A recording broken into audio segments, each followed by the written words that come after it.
Bom dia, boa tarde, boa noite. Somos o Polêmica Nosso Tempo. Eu sou o Marco Rodrigues. Eu sou o Ted Meira. E hoje nós vamos tratar de um assunto que nós denominamos de táticas da nova ordem. E dentro desse tema nós vamos utilizar um texto do Noam Chomsky, um linguista e filósofo americano. E o texto chama-se 10 estratégias de manipulação de massa utilizadas diariamente contra você. Então nós vamos fazer uma relação entre esse texto e o que anda acontecendo na política brasileira, principalmente no governo atual, e tentar refletir sobre os últimos acontecimentos, que aliás são muitos, né, Tete, que estão acontecendo, e a gente vai conversar bastante sobre isso. Essa semana teve diversos acontecimentos que ocasionaram vários transtornos, né, hoje em dia. Então, o primeiro que a gente pode nomear dentro dessa tática da nova ordem é o que o Noam Chomsky chama de política da distração. Há cerca de uns 10 dias atrás, houve uma notícia que rodou o Brasil inteiro dizendo que o Lula seria transferido para o presídio de Tremembé. Em São Paulo. Em São Paulo. E muitas pessoas relacionadas ao partido de esquerda, até de direita, fizeram uma comoção muito grande, dizendo: oh meu Deus, o Lula não pode ser transferido, que vai ficar no meio de bandidos, criminosos. Só que enquanto isso foi acontecendo, as pessoas ficaram preocupadas, principalmente o pessoal do PT. Foi votado o segundo turno da reforma da Previdência.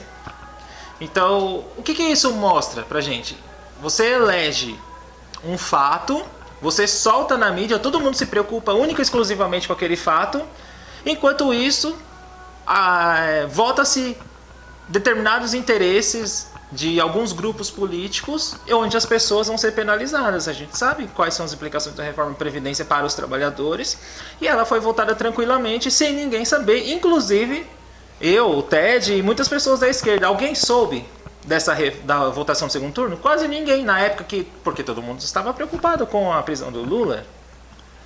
Na verdade, isso é um dos itens da manipulação em massa, né? A distração. O que a gente pode observar é o seguinte: eles colocam uma contra-informação e nessa contra-informação tira toda a atenção da população.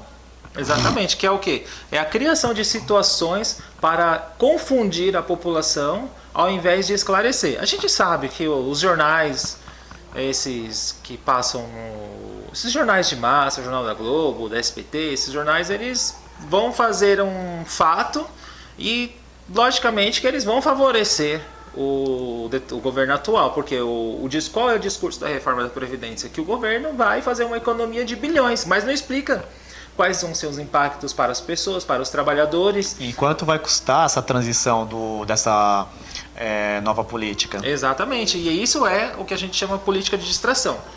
Tá? Esse é o primeiro item. Tem um outro item, que aqui é a minha colinha aqui, o outro item interessante que a gente pode utilizar, que a gente nomeia de...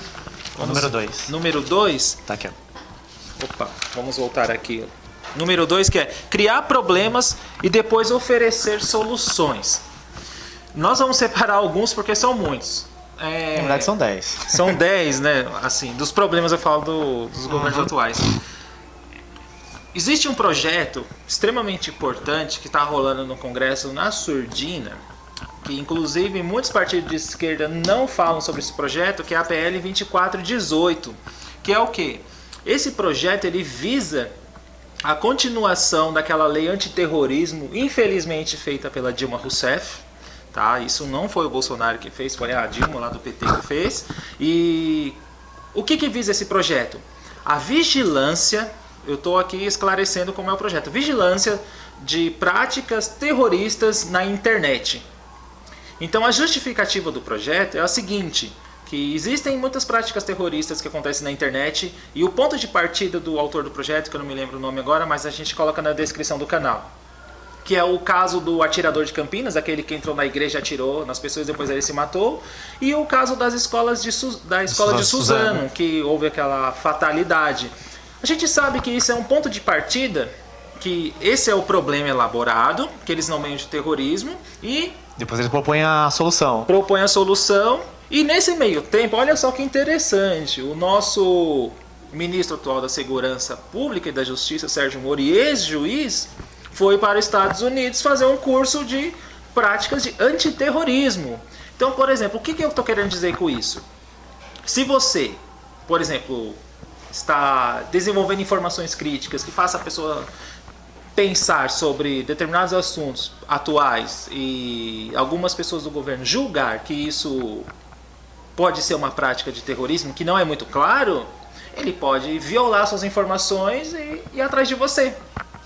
É mais ou menos isso que está querendo dizer o projeto. Tá? Então isso é o quê? Uma criação de um problema para propor uma solução. Nesse caso foi o que ocasionou um certo problema com o Glenn Greenwald, né? Referente às informações do Vaza Jato. Uhum. E praticamente o Moro tá usando essa PLL para se defender, né? Exatamente. Que deve ter muita informação referente a esses esquema mirabolante, maquiavélico. E nesse caso, nesse caso, o que acontece? Eles tiram criam uma distração e ao mesmo tempo oferecem a solução para resolver esses problemas. Exatamente. Então isso é o que é chamado de prática de terrorismo. Então pode acontecer outra coisa, por exemplo, de a gente sair na rua, fazer determinados protestos e você reivindicar seus direitos. A lei, essa PL 2418 e a lei antiterrorismo, ela pode interpretar que você está praticando terrorismo nas ruas. Então você pode ser julgado por isso e ser até condenado por esse tipo de prática. Então, nesse caso, por exemplo, se a população, como ontem, por exemplo, foi fazer um protesto, com um panelaço, que nem aconteceu ontem no pronunciamento do nosso excelentíssimo presidente. Então pode-se dizer que isso é terrorismo? Talvez, né? Porque no projeto não é claro. E é preciso dizer que essa onda de projetos de leis antiterrorismo, a gente sabe quem está desenvolvendo é o Império, que é os Estados Unidos, que é o Império que está difundindo guerras pelo mundo todo e propondo isso para demais países que eles vão sendo subalternos e implantando esse tipo de política. O Sérgio Moro, desde o início, a professora Marilena Chauí já disse, enquanto ele era juiz, ele é um dos responsáveis pela perseguição que está acontecendo ao presidente e a queda da Dilma, por conta que é interessante que tome o pré-sal do Brasil e o privatize. E a riqueza nacional fica como no Brasil colônia, não é mais nossa, é de outros. E o Brasil ele vai se tornando um país, como o Raul Seixas uma vez disse, a solução é alugar o Brasil. Então está alugando o Brasil para outros países, no caso dos Estados Unidos. A gente vê isso de maneira clara. O filho do Bolsonaro, Eduardo Bolsonaro está sendo indicado pela embaixada. A gente não, sabe pela embaixada não, pelo presidente Jair Bolsonaro para praticamente ser embaixador do Brasil. Na verdade vai ser um negociador entre os Estados Unidos e o Brasil e Israel, sendo que a gente sabe que essa prática é proibida. É nepotismo. Nepotismo. Então já começa por aí. Você pisa na Constituição, pisa nas leis, não está nem aí que a população pensa. Eu acredito num certo ponto de vista. Foi ontem. Ontem foi dia 23 de agosto. Então, no Twitter do Eduardo Bolsonaro, ele utiliza de um vídeo do Bernardo Kouchner e nisso ele ofende o presidente Emmanuel Macron, que é uma das lideranças da União Europeia. Então, assim, o Brasil tinha feito um acordo, acho que o pessoal estava comemorando, principalmente a direita, referente aos 20 anos, que há 20 anos o pessoal não consegue fazer um acordo econômico com a Europa. Só que o Macron deixou estabelecido algumas cláusulas, principalmente a preservação da Amazônia, e nisso ocorreu alguns transtornos, onde o filho do presidente, o Eduardo Bolsonaro, 03, ele acabou praticamente ofendendo. Então, assim, em partes, isso causa um transtorno, porque assim, se ele for pleitear um cargo como embaixador, onde vai estar a diplomacia? E outra, o embaixador, eu falo isso porque eu tenho lá as apostilas do Instituto Rio Branco, que você deve seguir a carreira diplomática. Tem todo um processo. Você tem todo um processo, você tem que ser um cara bem estudado, você tem que saber 3 línguas, inglês, francês, espanhol, você tem que manjar de política, relações internacionais. Você tem que ser uma pessoa articulada. Filosofia, história, sociologia, coisa que esse cara não sabe. Isso é fato, a gente sabe. Ele não é um cara preparado para isso, ele não tem articulação nenhuma. Aliás, a tática desse governo atual é o quê? Você não responde as argumentações, você não faz contra-argumentação, você simplesmente ignora ou você faz aquilo que eu nomeei num livro que eu estou preparando agora, chama Ódio ao Político, Ódio ao Pensar, que é o quê? Você xinga a pessoa e desfaz dela, você a elimina do debate da Na guerra. verdade, isso interliga a um pensamento do Chomsky, que na verdade não é do Chomsky, é do Sylvian Tinsit. Que fala normalmente é uma coisa relacionada a isso, que normalmente a pessoa ela vai deixar de desacreditar na ciência, em tudo que é empírico, e nesse caso ele vai utilizar o emocional da pessoa. Então ele vai falar alguma coisa onde ele vai pregar um falso moralismo, e nisso a pessoa inconscientemente acaba comprando essa ideia. Que é aquilo que a gente já falou no primeiro vídeo, que é a seleção afetiva dos fatos.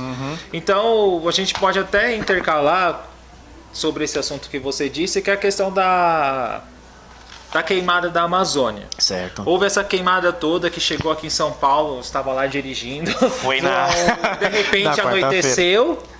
De repente, eu falei, meu Deus do céu, o que está acontecendo? É o fim do mundo, é o apocalipse. É o rei da noite, é o rei da noite. E aí, depois, no outro dia, a gente ficou sabendo que existe uma queimada muito grande há semanas ocorrendo, que o presidente simplesmente ignora. Por que ele simplesmente ignora? Será, né?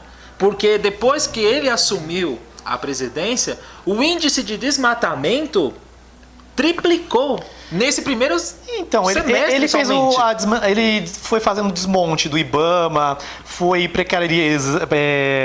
deixando precário o INPE, tirou o presidente do INPE. Então, assim, ele vai favorecendo a grilagem e ao pessoal que bancou ele, que é a bancada ruralista. Sim. Então você vê assim, a União Europeia, Finlândia, até o Canadá entrou no meio. Sim. Que é um país super neutro, né, em relação a tudo, né? E até entrou no meio em protesto da Amazônia, essas queimadas. E assim, eles falam que isso é mentira, é fake news e que isso não está acontecendo. Aí você vê um bombardeio na internet, o pessoal gravando vídeos, falando que isso nunca aconteceu. E assim, tirando credibilidade da NASA, que é dos Estados Unidos. Não, é aquela questão que a gente fala. Você tem pessoas especializadas no assunto que mostram por A mais B, por argumentos lógicos, dados, pesquisas, estatísticas, e você simplesmente desmente a pessoa dizendo que tudo aquilo não vale, que é mentira, que é tática da oposição. Então é o quê? Você tirando toda a credibilidade da oposição. Você tira a credibilidade do pensamento científico, da ciência brasileira. Você coloca um discurso moral em cima daquilo para apelar pela emoção da pessoa. Normalmente é o que o Bolsonaro está usando. Ele está usando desses artifícios para conseguir muitos simpatizantes. Exatamente. Então, assim, Chomsky e o Sylvian sempre, nos seus pensamentos, abordaram isso. Que nem um outro fato aqui interessante que ele coloca, o Chomsky, que é o terceiro item, que é a estratégia da gradualidade. Eu vou ler um trechinho que aí fica claro para a gente relacionar com os inúmeros fatos que tem, porque não são poucos, são muitos. Que é assim: para fazer que se aceite uma medida inaceitável, basta aplicá-la gradualmente a conta-gotas por anos consecutivos. Se você parar e pensar qual é essa medida contra-gotas, que é na linguagem científica ou na linguagem da saúde, é uma dose homeopática, é o quê? É a reforma da Previdência, que ela não vai ter um impacto agora, mas daqui uns 8, 10 anos nós vamos ver o impacto disso. O Chile, que já fez essa reforma nos mesmos moldes do Brasil, está passando por um processo de praticamente falência da previdência privada, onde os aposentados não estão recebendo salário, e foi essa reforma que foi aprovada aqui no Brasil e que está sendo discutida aos poucos e utilizando essas estratégias, como dito anteriormente, a prática da distração. Elege-se um problema, as pessoas ficam comovidas com com este, com o discurso moralista. com o discurso moralista, e dentro desse meio termo vão acontecendo votações políticas na surdina. Então essa é a questão da gradualidade, vão sendo aos poucos. Tá? E aí tem um outro fato a estratégia de deferir, que diz assim: outra maneira de se aceitar uma decisão impopular é de apresentá-la como dolorosa e necessária, obtendo aceitação pública no momento para uma aplicação futura. Que é o quê? É o caso da reforma da Previdência, o caso da reforma da trabalhista. Qual mais? A reforma do ensino médio. Então, é isso que ocasiona. Então você faz um link nas ideias do Silvian e do Chomsky. Que é você desmonta o Estado, você precariza. O precariza, que essa é a tática de... igual o Futurice, né? O que eles estão fazendo com as universidades federais e institutos. Embora o ministro da Educação, Ivan Heitraub, diz que não vai ser privatizado sim. Pode anotar aí que a política futura é essa, é privatização do ensino, precarização e manutenção de alguns monopólios que vão tomar conta dessas instituições públicas que, segundo eles, ao longo de alguns anos, o que vai acontecer? Elas vão entrar num grau de dificuldade tão grande que, segundo o governo, será necessário privatizá-la e entregá-la nas mãos de alguns empresários, e aí eles vão cuidar desse ensino. E a partir disso, essas universidades vão ganhar autonomia, e algumas pesquisas importantes que estão acontecendo lá dentro não vão acontecer mais, porque vai imperar a lógica do capital e não a lógica social e necessária para a sociedade. Que dentro desse discurso liberalizante, de privatizante, as pessoas não se pensa em questões sociais. Haja visto que é aquilo que a gente reitera. A terceira fase do golpe, a primeira foi a retirada da presidente Dilma, a segunda a prisão do Lula, e a terceira a assunção do Michel Temer e a inicialização das políticas neoliberais, e agora essa última fase... A retirada dos direitos dos povos. Dos direitos do povo em geral, que a gente já sabe, e a partir disso vão propor determinados problemas e eles mesmos vão propor a solução, que é dura e necessária, segundo o nosso presidente. Tá? Uma coisa que eu achei interessante também nesse escrito do Chomsky é o artigo 5 dele. É dirigir-se ao público como se fosse criança. Então, hoje a gente... hoje não. Essa semana mesmo, a gente viu um fato referente a preservação do meio ambiente, onde o nosso presidente fala: para preservar o meio ambiente tem que fazer cocô dia sim, dia não. É uma coisa totalmente banal. Assim, cara, é tão hilário, é uma coisa tão engraçada. Nesse ponto, você vê, o Bolsonaro, ele brigou com a Angela Merkel, brigou com a Noruega, e assim, ele tá se garantindo com Donald Trump nos Estados Unidos. Sim. E assim, você vê que vai ter a reunião do G7, onde o Donald Trump, ele vai tentar ser a favor do Brasil. Mas vamos pegar um exemplo. 2020 vai ser as eleições nos Estados Unidos. Sim. Vamos pegar um exemplo. Hipoteticamente, por exemplo, o Brasil está brigado com a Alemanha, brigado com a França, brigado com a China, sim, brigado com a União Árabe, com a Rússia. Então vamos ver, para quem a gente vai vender nosso produto? Será que o Brasil vai sofrer uma sanção? Provavelmente. Aí o pessoal fala, o Brasil não vai ser uma Cuba. Então assim, se o Brasil sofrer sanções econômicas, ele vai se tornar uma Cuba e uma Venezuela. Então a gente vê por esses fatos. Só que assim, só para completar o seu raciocínio, vai se tornar uma Cuba e Venezuela do ponto de vista deles. Porque o que esse povo desse lado enxerga que a Cuba e Venezuela é um país pobre, que tem um bando de semi-analfabeto, desorganizado, o que não é isso. Na verdade, o Brasil vai sofrer sanções econômicas por conta dessa estratégia que está sendo utilizada no momento. Então, você pega, por exemplo, só voltando ao raciocínio, imagine se os candidatos da linha democrática dos Estados Unidos ganham, como o Bill Blasio, Bernie Sanders ganham. O que vai acontecer? Todos os acordos que o Bolsonaro fez com o Trump Eles vão fazer vão analisar e dependendo eles vão quebrar o contrato. Então o Brasil vai ficar isolado nisso. Com certeza. Então assim, essa política de que eu mando, eu não sei o quê, então assim, tá fazendo muito mal pra imagem do Brasil lá fora. Então assim, se você for investidor, o que vai acontecer? O pessoal que é do capital estrangeiro, que vão querer investir, vão achar o Brasil um lugar de risco. Então assim, o índice de segurança e tal vai aumentar. E nesse caso, o que vai acontecer? Os investidores não vão investir no Brasil, então vai ter uma recessão muito alta nesse ponto de vista. E isso é uma coisa que está sendo vislumbrada no futuro. Né? E o item 6 que é utilizar o aspecto emocional muito mais alto do que a reflexão. Isso é muito claro. Você pega assim, normalmente, você pega as TVs, principalmente a Record, Rede TV, Bandeirantes. Você vê muito programa evangélico pentecostal e não pentecostal. Que você pega o lado moral, emocional da pessoa, ao invés de você refletir profundamente sobre a causa ali. Eles vão usar a religião para fazer uma lavagem cerebral no povo. Para disfarçar o problema real. Então, assim, ao invés de você refletir, fazer aquilo que a filosofia faz, que é buscar as causas, os porquês que acontece em determinada situação. Fazer os devidos questionamentos. Colocar os porquês, de fato, não se coloca. Você propõe uma solução ali que parece impossível e as pessoas se emocionam sobre aquele fato e vão resolver. Que nem, por exemplo, na eleição dele, ele utilizou muito esse discurso religioso, tanto que ele utilizou um versículo da Bíblia que acho que é de João. Não, Qual é a palavra? Acho que Mateus, eu não me recordo. Conhecereis a verdade vos libertará. Isso, eu não me lembro o versículo. Então, você utiliza de uma situação como essa.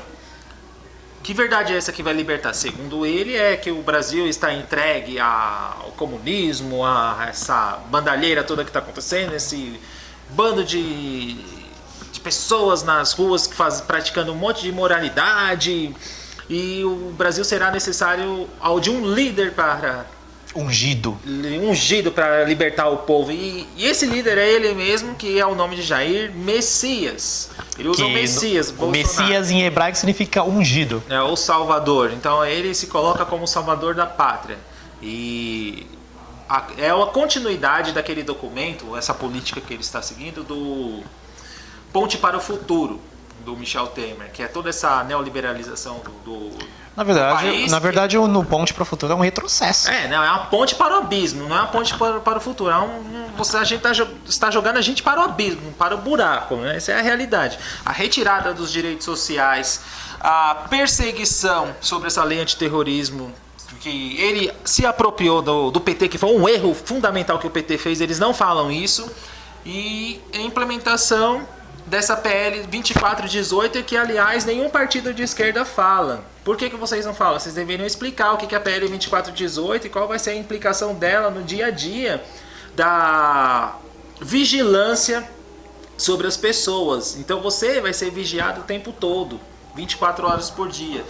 Haja vista que existem muitos analistas políticos que vão dizer que isso é o quê? É um estado de exceção. Que é o que? É todo o anulamento jurídico do Estado e a implementação de determinadas normas que são impostas à população, que é quase como se fosse uma entrada para a ditadura. Então, se a gente for analisar esse governo repleto de generais, radicalizando o discurso, impondo determinadas medidas que vai impactar diretamente na população, é sim um estado de exceção. Tá? E aí utiliza-se muito em demasia essa questão do apelo emocional, que é necessário resolver, que o Brasil, se não aprovar a reforma, o Brasil vai quebrar. Tá, beleza, o Brasil vai quebrar, mas vai quebrar como? Explique, por dados estatísticos, por argumentos lógicos. Até hoje eu não vi ser dessa linha explicar empírica. Isso. Não explicam. Então, não tem argumentos. Eles partem para o xingamento, para o ódio, e é isso que eles fazem para poder convencer as pessoas. Argumentos morais, emocionais, e nenhum discurso baseado na razão e na ciência. Muito pelo contrário, a ciência ela é descaracterizada nesse governo. Haja visto esse discurso. Cague um dia, depois passa-se um dia, você caga um dia sim, um dia não, que aí você vai contribuir com o meio Ironicamente, ambiente. ele vai colocar um fiscal no seu banheiro fiscalizando se você vai cagar dia sim, dia não. Então é isso, cara. É uma verdadeira bandalheira, parece um hospício isso aí. E o item 7 que a gente separou, que é manter o público na ignorância e na mediocridade. Todos esses itens, se vocês verem, é assim. Você descaracteriza a ciência. Você parte do pressuposto que as pessoas... É um bando de animal que não... Como você falou, descaracteriza a ciência, precariza o ensino, a educação. Isso.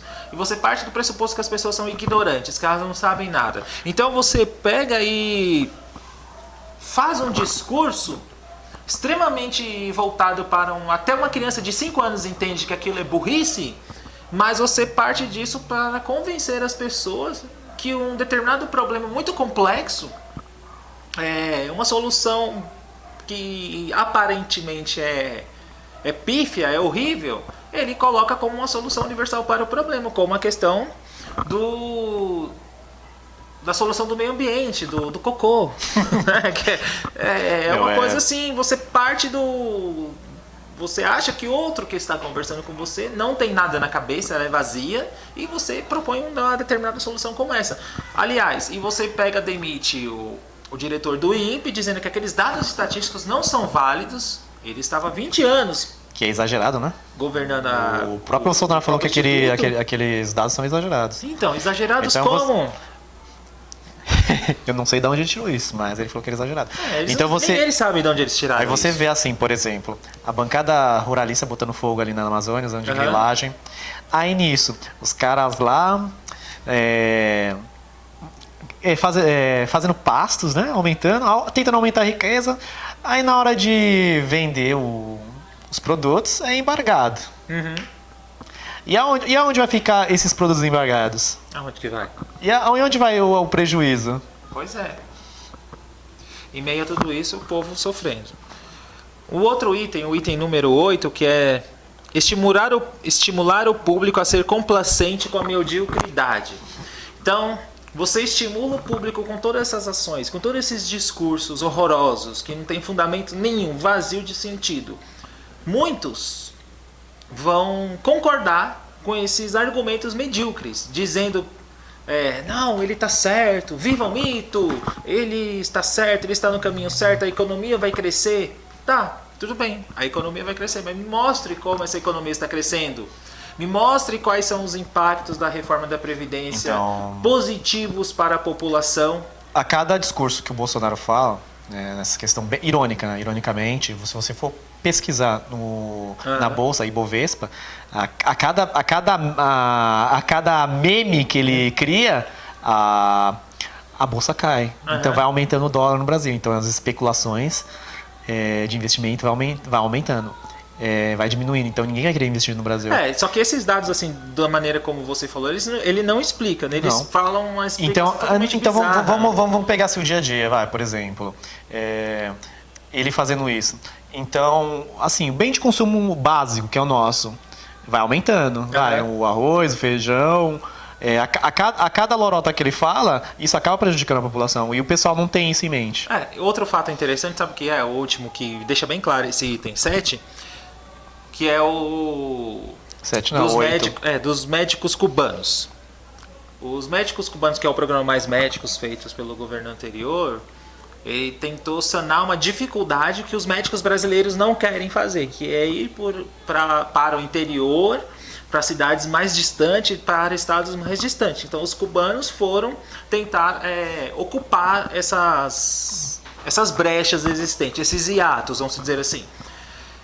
E o segundo presidente, que aí entra o argumento da mediocridade, o que ele fez? Ele disse que esses médicos cubanos vieram lá do seu país de origem para criar células comunistas e implantar políticas de guerrilha aqui. Ele está propagando fake news. Exatamente. É uma contra-informação onde você vai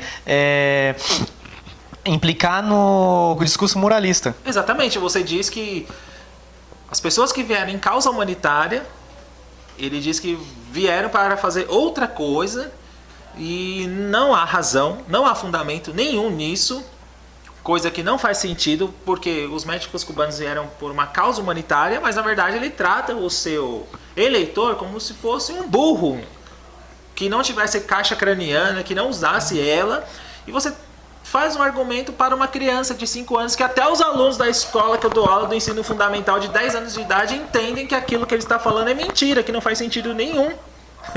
Então, mas se você for pegar assim essa contra-informação, não só o Bolsonaro, mas na eleição do... Então, mas se você for pegar assim essa contra-informação, não só o Bolsonaro, mas na eleição do Donald Trump, teve uma pessoa por trás. Sim, que é o Steve Bannon. Steve Bannon. Então, assim, ele é a mente maquiavélica que propaga e difunde essas informações falsas. Que, aliás, ele até auxiliou na campanha do Brasil. Isso, ele auxiliou na campanha do Bolsonaro. Ele utiliza do logaritmo, usando a Cambridge Analytica, analisando perfis das pessoas via internet. Então, assim, ele foi muito esperto na questão de sair propagando falsas informações no WhatsApp, que é um aplicativo que a pessoa tem contato todo dia. Tem mais contato que a televisão, onde você vai, a pessoa anda com o celular. Você bombardeia a pessoa a todo instante com aquelas informações que não fazem sentido nenhum, argumentos medíocres, e as pessoas acabam acreditando. E a gente as informações que não fazem sentido nenhum, argumentos medíocres, e as pessoas acabam acreditando. E a gente sem uma fonte de confiança. Normalmente, assim, se você for pesquisar uma informação, se ela é falsa ou verdadeira, tem uns sites especializados nisso, que é o boatos.org, o Fato ou Fake. Mas quem são as pessoas que veem isso? A gente, como nós somos professores, a gente vê o impacto disso no dia a dia.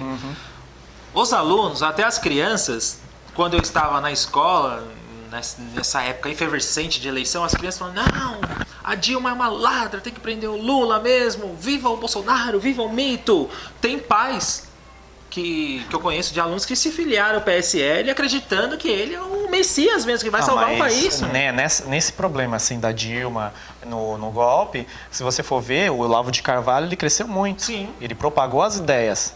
E as mesmas ideias que o Olavo de Carvalho tem é o que o Steve Bannon prega. E isso, a gente pode aprofundar o discurso, mas não é só questão deles. A gente pode aprofundar que foi um erro profundo da esquerda, que é o quê?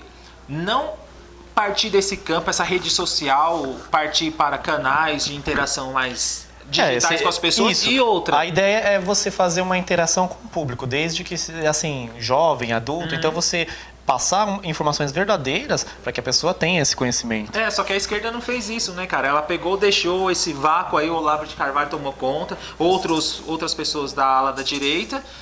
E também uma causa que pegou muito mal, que e inclusive ele ganhou por conta disso, foi essa esquerda identitária, que é o quê? Essa esquerda que se identifica com o movimento de LGBT, com a causa dos negros, com essas coisas. Então eles tentaram impor determinadas situações para o público entendeu mal isso, porque eles não souberam explicar, a direita se apropriou desse discurso, redobrou a explicação repleta de fake news, eles entenderam do jeito totalmente errado que esses caras explicaram e começaram a bater forte nisso.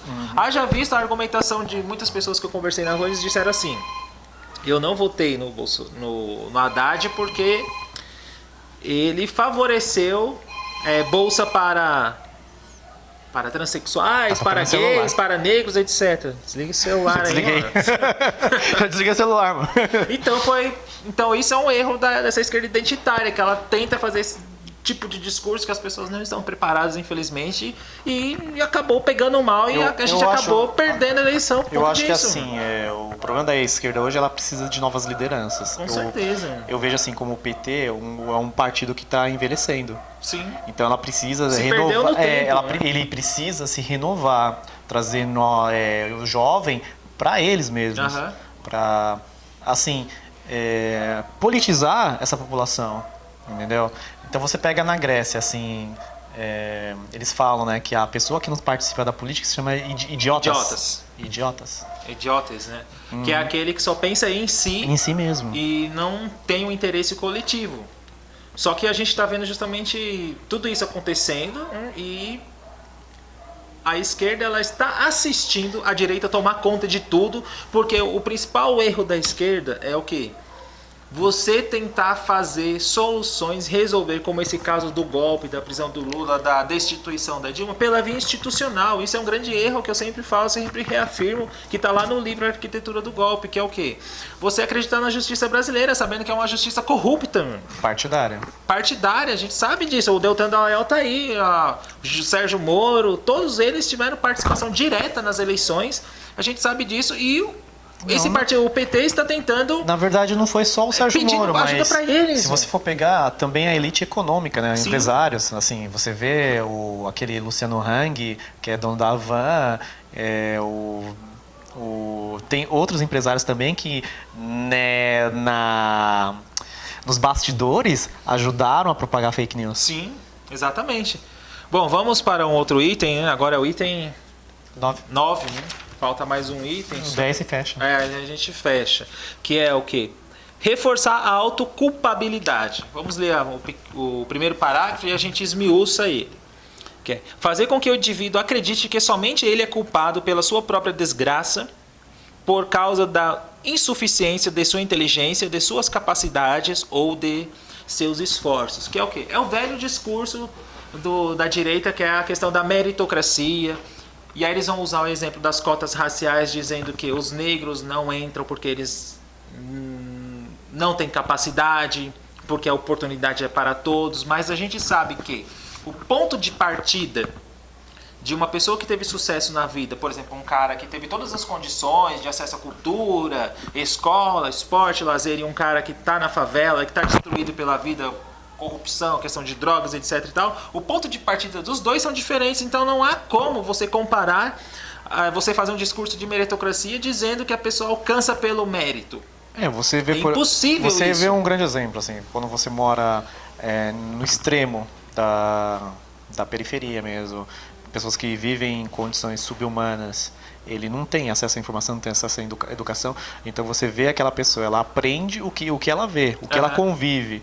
Então, assim, eu tiro do Rousseau, né? O ser humano nasce bom, só que a sociedade o corrompe. Exatamente. E outra coisa que é muito comum nesse item, que é o quê? É a estratégia do neoliberalismo, que é o quê? Você individualiza a pessoa, você destitui todo aspecto social envolvente nela, ou seja, de política social, etc e tal, da pessoa tentar unir-se a outros para tentar lutar por uma determinada causa, você individualiza, dizendo que ele é o único culpado pela sua própria desgraça, pelo não sucesso da vida dele. Então, o neoliberalismo ele tem como política essencial isso, que é a individualização da pessoa e a culpabilidade dela mesma. Ela acaba acreditando de uma forma tão clara sobre esses fatos que muitas pessoas entram em depressão, ficam tristes, mas a gente sabe que muitos casos, alguns casos, a gente pode analisar, as pessoas são vítimas de um sistema extremamente perverso, social, que não deu oportunidades para ela se inserir e ela acabou se perdendo na vida e ficou por aí pelo meio do caminho. A herança da escravidão é exatamente isso. Os negros hoje eles são excluídos da sociedade por conta de uma política. A gente sabe que desde a época do Brasil colônia vem acontecendo, que passou pela época do Getúlio Vargas, a política de branqueamento, a vinda dos imigrantes para excluir essas pessoas, e até hoje elas são olhadas como pessoas de segunda categoria. Os dados estatísticos, eles não mentem em relação a isso, em questão de escolarização, de inclusão social. A gente vê isso de maneira clara. Tá? Então você pega assim, a polícia faz uma abordagem naqueles lados da Zona Sul de São Paulo e na Zona Leste de São Paulo. Eles têm o perfil padrão da pessoa. Tem. Então, assim, a maneira que eles abordam é totalmente diferente. Na Zona Leste é mais agressivo. Porque, assim, a população vive em situação de risco.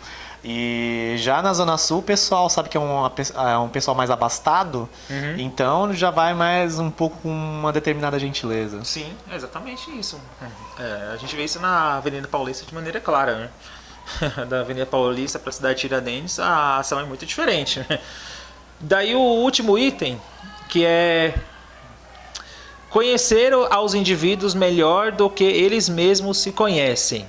Então, assim, Nos discursos dos últimos 50 anos, os avanços acelerados da ciência têm gerado uma crescente brecha entre os conhecimentos do público e aqueles possuídos e utilizados pelas elites dominantes. Ou seja, você pega aqui, como é que eu posso explicar isso? Você faz a individualização mesmo do próprio discurso da pessoa e como você age, no caso desses políticos, como se você conhecesse aquela pessoa, que é aquela velha tática de política do Steve Bannon, que é aquilo que você esmiuçou para que você... do logaritmo. Algoritmo. Você coloca a pessoa, o discurso usa para aquelas pessoas. O algoritmo no programa, o programa vai analisar o seu perfil e nisso ele puxa todo o seu histórico e nisso ele propaga o tipo de informação. Exatamente. Você é uma pessoa fácil para ser moldada no pensamento. Então você acaba comprando um discurso e você acha que é seu. É um discurso pré-fabricado. Exatamente. E aí a gente coloca como questionamento. Cadê a autonomia do pensamento, a reflexão? Não existe dentro de todos esses aspectos que a gente desenvolveu. Por isso que a gente sempre fala, o objetivo é sempre desenvolver a reflexão. Por mais que pareça absurdo determinadas situações, é necessário que se questione, que coloque os porquês, que duvide, que se afaste um pouco de determinadas situações, fatos, para você entender e a partir disso você refletir sobre isso. Agora, se você ficar comprando o discurso que vem a todo instante, você será um sujeito muito fácil de propagar as ideias alheias. Mais alguma coisa, Tete, para a gente desenvolver? Bom, eu, por enquanto, fecho por isso mesmo. Eu acho que esses 10 itens aí já são bem claros em relação a isso. E pesquisem a PL 2418, tá? Que é uma dica para vocês saberem. E coloquem como questionamento quais são as implicações de tal projeto. Por que esse projeto não está sendo discutido de maneira alguma, sendo que ele está tramitando em caráter de urgência, tá? Essa é a dica que eu deixo. E eu vou deixar uma dica de um outro canal que é bem interessante. Ele é bem reflexivo, é bem longo assim o canal, mas ele vai tirar muitas dúvidas em relação a tudo o que está acontecendo na sociedade, que é um canal chamado Duplo Expresso, tá? Assistem o Duplo Expresso, vejam a PL 2418 e a Lei Antiterrorismo, que acho que esses dois vai deixar de maneira clara e você vai entender por que você vai ser vigiado em WhatsApp, em e-mail, em Facebook e tudo. E se você começar a praticar determinadas atuações suspeitas, você será considerado um terrorista. É isso aí? E por hoje é só. Por hoje é só. Até mais. Compartilhe os nossos canais que vão estar aqui embaixo na descrição. O podcast, Twitter. Se inscreva no canal e até a próxima. Até a próxima.